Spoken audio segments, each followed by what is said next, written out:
मेरे coach Jayant Joshi sir, तो उनको लगा कि he has too much energy and वो हमको भी लग रहा है टू बी और ऑनेस्ट। वो एनर्जी कहाँ स्पेंड करे, तो मलखम नॉट गुड इनफ, तो इसको और एक स्पोर्ट्स में हम इसको ये करते हैं। और उस वक्त मतलब इंडिया में, नॉट इवन महाराष्ट्र, इंडिया में पोल वॉल्ट इट्स लाइक मतलब Yeah. बहुत कम लोगों को पता है। मतलब जब हम लोग कंपटीशन के लिए जाते थे तो वहाँ पोल वॉल्ट नहीं बोलते थे, जैसे प्रॉपर एथलीट जब जाते तो they used to say like this is a pole vault sports, but they used to said बाम्बूडी हैं, बाम्बूडी व्हाट बाम्बूडी, बाम्बू इट मीन व्हाट हाँ, दैट वो स्टिक pole. स्टिक का, बट दैट्स नॉट बाम्बूडी, this is a pole vault exactly. which is my coach, he was telling me this is pole vault. तो मैं तो यही सुन के ये हुआ था ना कि भाई तुम पोल वॉल्ट की प्रैक्टिस कर रहे हो। तो he told me you're going to attempt now athlete as a pole vault. Okay, क्या होता है ये? तो even he started the same way कि भाई एक पोल होता है, उसको लेके भागना होता है, एक ड्रॉवर होता है, उसमें डालना होता है और ऊपर जंप करनी होती है। बोले ये क्या है? देन उन्होंने मुझे कुछ क्लिप्स दिखाई और ओलंपिक के कुछ ये दिखाए, और मैंने फर्स्ट टाइम ओलंपिक की क्लिप्स देखी। दैट इज सरजी बबू का, okay. He is a world champion. वो बंदा, he was my like hero actually. उसको देखते ही वो ये क्या है, and he used to use the fibre glass pole vault जो ऐसा पूरा बेंड होता है। एग्जैक्टली। और बेंड होके वो उस टाइम में used to do almost 20-21 feet, and that was the world champion and back to back. जब तक वो था तब तक उसको कोई बीट नहीं कर पाया। When he retired till no one उसका रिकॉर्ड नहीं तोड़ पाया, और वो खुद अपना रिकॉर्ड हर साल खुद ही तोड़ता था। वो उसका एक बहुत बड़ा वो था। तो बोला यार ये ऐसा होना है तो ऐसे ही होना है। तो और वो नाम भी फिट हो गया, सरजी बबू का। तेरी ये तो सही है। तो मैं बोला ये ऐसा पोल वॉल्ट ये नहीं मिलने वाला, ये तो 20,000 का पोल वॉल्ट है दैट टाइम, 90s 20,000 का पोल है ये। हम नहीं ये कर सकते, आपको बाम्बू से करना पड़ेगा। Then I understood why they called बाम्बूडी। तो सर एक दिन हमारे छोटे टाउन में तो ये सब नहीं मिलता था, तो हमारे डिस्ट्रिक्ट आई मीन जलगांव, तो वहाँ एक बड़ी एक स्पोर्ट्स शॉप थी, खानदेश स्पोर्ट्स, मुझे वो नाम भी याद है आज। रिमार्केबल वैसे सर ये कि आपको सारे नाम, सारे प्लेयर्स के नाम सब कुछ याद है अभी तक। खानदेश स्पोर्ट्स तो उस स्पोर्ट्स शॉप में गए और उनको बोला कि भाई ऐसे चाहिए, तो बोलता है ये सब नहीं है हमारे पास। तो सर हम शुरू करना चाहते हैं, जलगांव डिस्ट्रिक्ट में पहली बार कर रहे हैं, तो आपको कहीं से भी अरेंज करना पड़ेगा। तो उन्होंने ऑर्डर करा और 2 महीने बाद वो बाम्बू, जिसे हम लोग बाम्बू बोलते हैं, एक स्पेसिफिक जिसको ऐसा वार्निश लगा के एक उसके लास्ट वाले टो में एक ऐसा एक लैंडिंग का एक ऐसा एक राउंड वाला एक शेप, और आगे जहाँ हम लोग हाथ पकड़ते हैं वहाँ पे ग्रिप्स होते हैं। जैसे हॉकी स्टिक को एक ग्रिप्स होती है या क्रिकेट को जो ग्रिप, इसी एक ग्रिप। बोला अच्छा ऐसा होता है, तो ठीक है। और वो बड़ा लंबा था, ऑलमोस्ट एक था 10 फीट और एक था 15 फीट। तो बोला लेंगे तो बड़ा लेते हैं ना, अच्छा है ना, बड़ा लेंगे तो और ऊंचा जाएगा। तो ही सेड मैं जान के 2 लेके आया हूँ क्योंकि मुझे पता है, but I was small, I was in 6th standard that time. मतलब मैं जाने वाला था 6th में, तब समर वेकेशन 5th के समर वेकेशन खत्म हो गए और 6th में जाने वाले थे। और समर वेकेशन में हम लोग ये एक्सपेरिमेंट करने जा रहे थे कि भाई इसको पोल वॉल्ट भी करवाना है। ओके, तो ही सेड मुझे पता नहीं तुम कौन से ग्रुप में ये करोगे, तो ये बड़े वाले ग्रुप का ये छोटे वाले, बोला नहीं बड़े वाले ग्रुप का चाहिए 15 फीट। तो ये ओके, तो सर सेड एक ही मिलेगा, 2 नहीं मिलेंगे। तो I said okay no problem. तो 15 का ले लिया। तो उसको लाना कैसे, लाएंगे कैसे, इतना बड़ा, इतना लंबा चौड़ा। और तो ही सेड अभी बस में जाना पड़ेगा।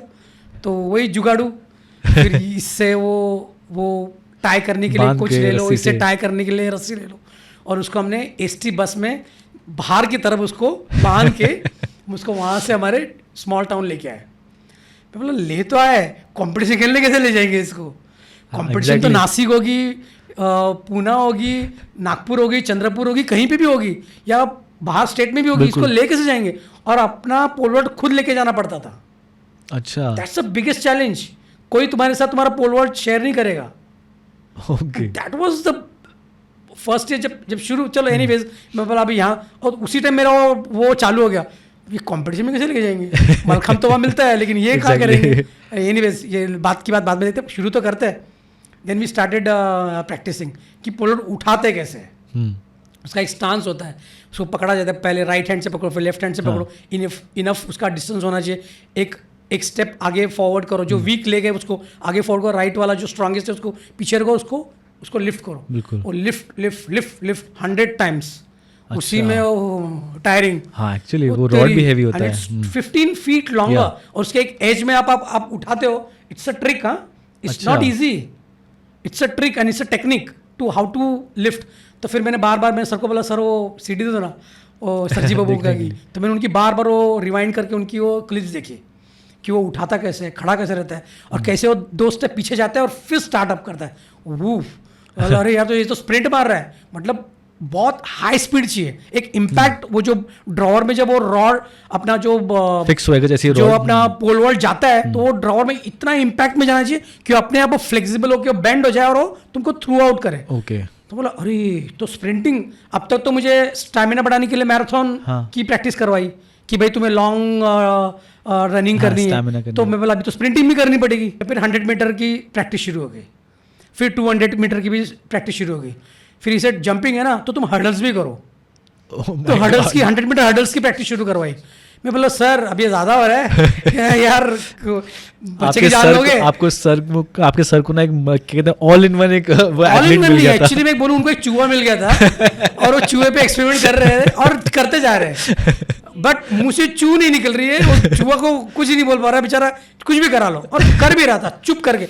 और honestly I am telling you, sir मुझे ऐसे पीटते थे जैसे किसी जानवर को पीटते हैं, वेरी ऑनेस्ट, मतलब उन्होंने कोई दया मया, कोई मर्सी कभी नहीं है रखी, और एक छोटी छोटी बात पे, यहाँ तक कि उठने बैठने में ऐसे क्यों बैठे हो, मेरे सामने ऐसे ऊपर पैर करके रख के बैठते हो, या फिर ऐसे क्यों करते हो, मतलब even you know the life of like कि तुम्हें एक चीज़ वो घोल रहे थे कि भाई बड़े आदमी के साथ कैसे बैठते हैं, कैसे बोलते हैं, कैसे हाव भाव करते हैं, इन सब चीज़ों का उन्होंने जो डिटेलिंग में जो वो डाला ना बॉडी में, एक्चुअली वहाँ से मेरा ग्रूमिंग शुरू हुआ।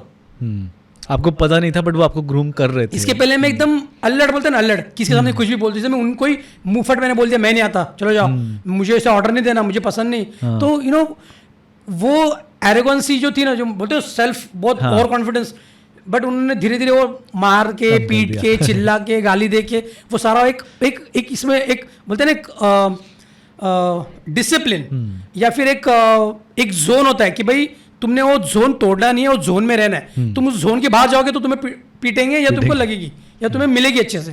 तो वो एक डर भी, लेकिन कभी कभार ऐसा हो जाता है ना, जैसे आज की तारीख में कोई बच्चे पीट देते तो मैं कंप्लेंट कर दूंगा, मैं ये कर दूंगा, वैसे हम वैसे नहीं थे, लेकिन एक उतना भी नहीं होना चाहिए कि वो बोलते हैं ना, किसी को बार बार करोगे तो वो फिर वो क्या बोलते हैं उसको, उसकी पेशेंस आप टेस्ट कर रहे हो, नॉट पेशेंस, लाइक वो फिर वो स्टबन हो जाता है, पीटेंगे और क्या करेंगे, ढीठ कहते हैं ना हिंदी में, ढीठ हो जाता है वो, पीट लो चलो लो, ये हो गया लो, यू नो दैट वे। मतलब कभी कभार चॉकलेट खाने पे भी पीट देते थे, अरे छोटा बच्चा चॉकलेट नहीं खाएगा तो कौन खाएगा।